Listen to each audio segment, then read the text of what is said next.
नमस्कार, एक बार फिर से मैं आप सभी के सामने उपस्थित हूँ बेहद महत्वपूर्ण टॉपिक के साथ। और आज हम बात करने वाले हैं एक बेहद गंभीर मुद्दे के बारे में।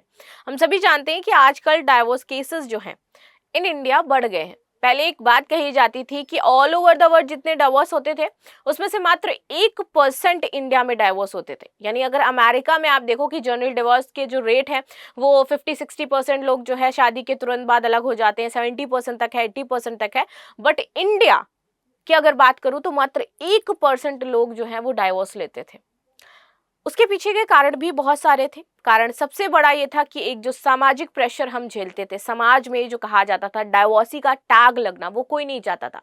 दूसरा, लोग यहाँ पर जो शादी थी फिर उसके बाद नहीं होती थी और सबसे ज्यादा जो झेलना पड़ता था लड़कियों को झेलना पड़ता था। और वैसे भी आज महिला दिवस है तो आप सभी महिलाओं को बहुत ही कॉन्ग्रेचुलेशंस अगर मैं कहूँ महिला दिवस की। बहुत तरक्की करें आप, बहुत आगे बढ़े आप, और कभी भी अपने आत्मविश्वास को ना गिराएं।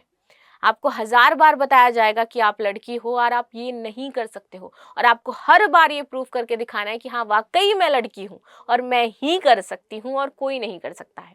ठीक है, लेकिन आपको इसके बीच में एक बहुत पतली लाइन को हमेशा याद रखना है कि आपको वो ईगो कभी नहीं लेकर के आना है किसी भी चीज में। बैलेंस्ड समानता एक अलग चीज होती है और जो एक ईगो होता है ना वो एक अलग चीज होती है। आपको ये बताना है कि मैं इस जगह पर समानता रखती हूँ, मैं समान हूँ। लेकिन जब ये आ जाता है ना कि मैं इस काबिल बन गई हूँ तो मुझे अब किसी की जरूरत नहीं है या फिर ये चीजें नहीं, वो आपको अपने माइंड में नहीं लेकर के आना है। वो सामाजिक रिश्ते हैं जिनकी आपको हमेशा जरूरत पड़ती है। लेकिन अगर वो सामाजिक रिश्ते आपको जमीन की तरफ धंसा रहे हों, खींच रहे हों, आपको परेशान कर रहे हों, तो वहां पर उन सामाजिक रिश्तों के साथ आपको नहीं रहना है। समाज में रहना है, वो जरूरी है। ठीक है, तो चलिए अब क्लास को शुरू कर लेते हैं और इस क्रूशियल और इम्पोर्टेंट टॉपिक के बारे में बात करते हैं। और इसमें से एक टॉपिक हमारा आ जाता है स्लीप डाइवोर्स का। हमने देखा आए दिन कोई ना कोई क्रिकेटर, बड़े सेलिब्रिटीज सालों सालों बाद डाइवोर्स ले रहे हैं। ग्रे डाइवोर्स का एक टर्म भी हमने सुना, ग्रे डाइवोर्स इज कॉल्ड, कि जब कोई साथ में रह लेता है 20-30 साल, उनकी एज हो जाती है 40-50 के आसपास पहुंचते हैं, तब वो डाइवोर्स लेते हैं। यानी कि एजेड होकर के डाइवोर्स लेते हैं, तो इसलिए उसको ग्रे डाइवोर्स कह दिया जाता है। ठीक है, तो ये स्लीप डाइवोर्स क्या होता है उसको हम समझ लेते हैं, और क्या इससे भारत में ये डिवोर्स तेजी से क्यों ट्रेंड कर रहा है इसके बारे में भी जानेंगे। सो स्लीप डाइवोर्स क्या है? स्लीप डाइवोर्स भारत में तेजी से बढ़ रहा है ट्रेंड। बगैर तलाक लिए अलग रहते हैं पति पत्नी। तो यहाँ पर ऑफिशियली कोई डिवोर्स होता नहीं है एक्चुअली। ठीक है, ये पहला ऐसा जो स्लीप डाइवोर्स है जिसमें डाइवोर्स नहीं होता है, बट हस्बैंड एंड वाइफ दोनों ही अलग रहते हैं, अलग अलग रूम में सोते हैं, और जिससे धीरे धीरे मानसिक तौर पर वो अलग हो जाते हैं, और इसी को हम कहते हैं स्लीप डाइवोर्स।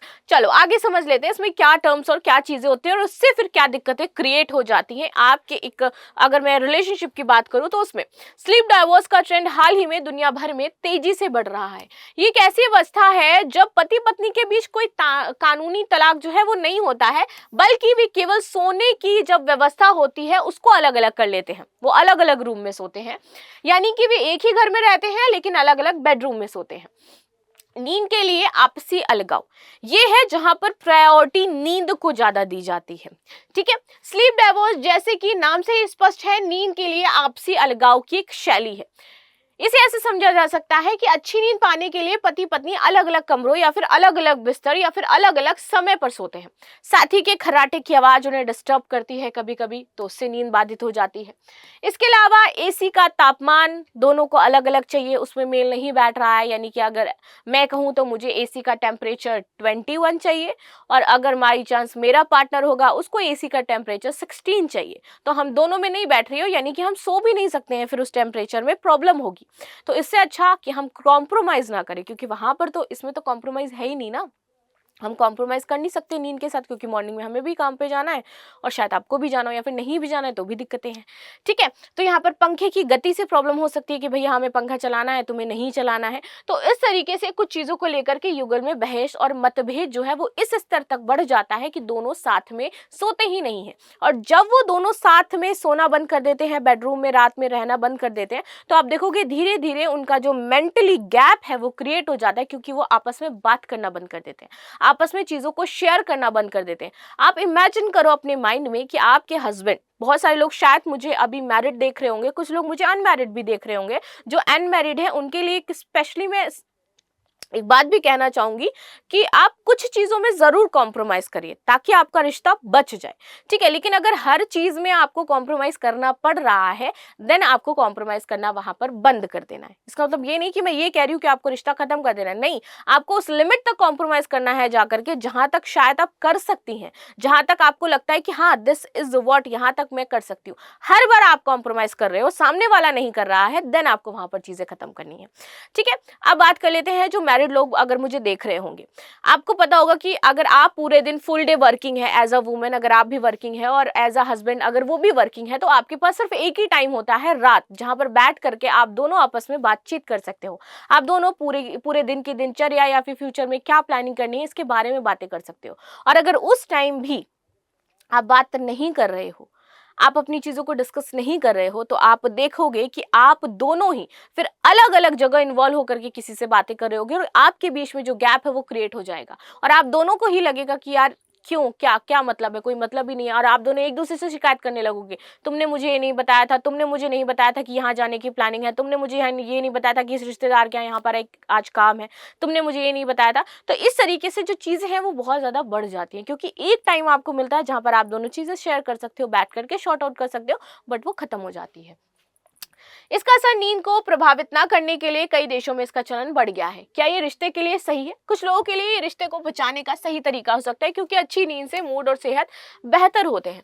कुछ के लिए ये दूरी बढ़ाने का कारण भी बन सकता है, खासकर अगर इमोशनल डिस्कनेक्शन की अगर हम बात करें। सो मैं इसी डिस्कनेक्शन की बात कर रही थी। अगर आप इमोशनली डिस्कनेक्ट हो गए, देन उसका मतलब क्या है, फिर आप लोग के एक रिश्ते में हो, क्योंकि रिश्ते का मतलब होता है इमोशंस, फीलिंग्स। अगर वो आप दोनों की खत्म हो गई हैं, देन फिर वो रिश्ता रिश्ता नहीं रह जाता है, राइट। चलिए, और इसकी कोई गारंटी नहीं है कि आपका मूड अच्छा रहेगा तो फिर चीजें, मूड अच्छा रहता है तो चीजें अच्छी होती हैं, बट आपकी जो चीजें, जो इमोशनली कनेक्टिविटी, आप बैठ करके रो रही होंगी, आपके दर्द हो रहा होगा, आपके सर में दर्द होगा, पैरों में दर्द होगा, सामने वाला हस्बैंड बैठ करके आपका हंस रहा होगा, तो आपका जब इमोशनली कनेक्शन नहीं है लेकिन उसका मूड अच्छा है इसलिए वो हंस रहा है, तो आपको उस टाइम चिड़चिड़ाहट मचेगी कि सामने वाला हंस क्यों रहा है आखिर, राइट। तो ऐसी चीजें हो जाती हैं कि ये भारत में भी लोकप्रिय हो रहा है। भारतीय समाज में संयुक्त परिवार और परंपरागत विवाह प्रणाली के कारण यह ट्रेंड अभी ज्यादा नहीं देखा जाता है, लेकिन अगर शहरी जीवन की बात करें जहां पर पति पत्नी सिर्फ अकेले रह रहे होते हैं, लाइक उनके इन लॉज उनके साथ में नहीं रहते हैं, और बदलता जो समाज है उनके मूल्यों के चलते धीरे धीरे ये अधिकतर लोग इसको अपनाने लगे हैं, ठीक है, और वो इसको स्वीकार करते हैं। साथी के खर्राटे की आवाज से उनकी नींद बाधित कर देती है।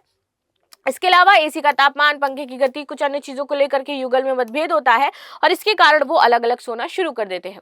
दुनिया भर में तेजी से आपका देखोगे जो स्लीप डाइवोर्स का ट्रेंड है वो बढ़ा है। ये एक ऐसी स्थिति है जब पति पत्नी के बीच कोई कानूनी तलाक नहीं होता है, जैसे कि मैंने बताया, सिर्फ नींद के लिए वो अलग हो जाते हैं, ठीक है।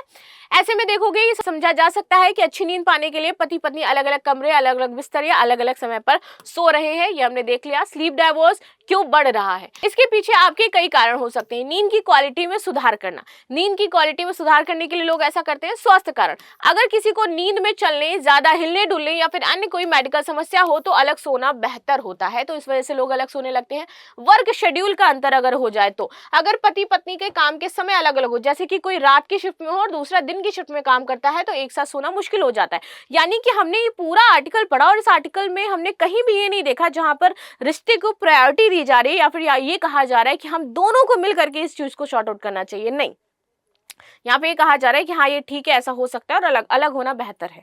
यहाँ पर जो इस तरीके का सामाजिक ट्रेंड बदल रहा है, जो चीजें बदल रही हैं, जो मानसिकता लोगों की बदल रही है। जब मैं इस आर्टिकल को पढ़ रही थी तो मुझे लग रहा था कि जिस व्यक्ति ने इस आर्टिकल को लिखा होगा उसके लिए रिश्तों से ज्यादा यानी कि नींद या फिर बाकी पर्टिकुलर चीजें इंपॉर्टेंट हो जाती हैं। यानी कि वो भी जो सामाजिक बदलाव है उसको एक्सेप्ट करने के लिए पूरी तरीके से रेडी है। एक्सेप्ट करना भी चाहिए सामाजिक बदलावों को, लेकिन इसका असर जो पड़ता है वो आपके ऊपर भी अलग पड़ता है और साथ में आपके जो बच्चे हैं उनके ऊपर भी बहुत बुरी तरीके से पड़ता है।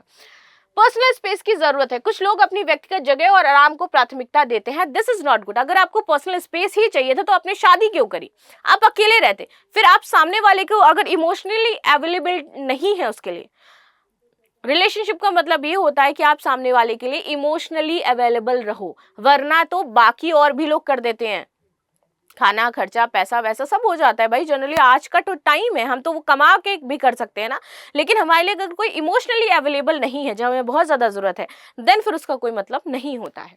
क्या ये रिश्ते के लिए सही है? कुछ लोगों के लिए रिश्ता बचाने का सही तरीका होता है, लेकिन बाकी अगर माना जाए तो ये सही नहीं है। धीरे धीरे यहाँ पर सामाजिक मूल्य बदल रहे हैं, चीजें बदल रही हैं, इसलिए हमें ज्यादा देखने को मिल रहा है। अध्ययन की रिपोर्ट से पता चला है कि भारत सहित दुनिया के कई देशों में बड़ी आबादी में जो लोग हैं वो नींद की समस्या से जूझ रहे हैं। स्वस्थ शरीर के लिए रात में कम से कम 7 से 9 घंटे अच्छी और निर्बाध नींद जरूरी होती है। यही कारण है कि अमेरिका में बड़ी संख्या में लोग अपनी जो रात है वो नींद को बेहतर बनाने के लिए स्लीप डाइवर्स का ऑप्शन भी चुन लेते हैं, और वो स्लीप डाइवर्स लेते हैं, यानी कि उनके पास एक टर्म है कि आप स्लीप डाइवर्स, अगर आप सो नहीं पा रहे हो साथ में और वो उसमें बाधा क्रिएट कर रही है, तो आप स्लीप डाइवर्स बता करके, यानी कि स्लीप का रीजन बता करके आप डाइवर्स ले सकते हो, एंड देन उसमें कोई दिक्कत नहीं है।